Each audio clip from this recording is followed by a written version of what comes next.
மணி ஓசை கேட்டு எழுந்து நெஞ்சில் ஆசை கோடி சுமந்து திருத்தேரில் நானும் அமர்ந்து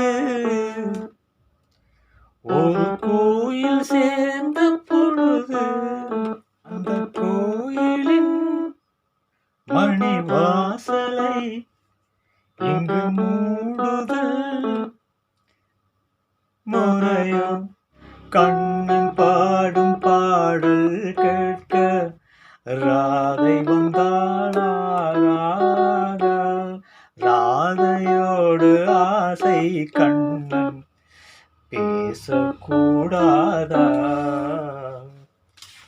கண்ணன் பாடும் பாடல் கேட்க ராதை வந்தாளா?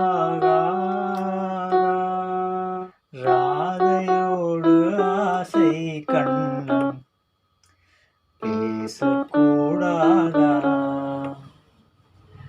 ராதை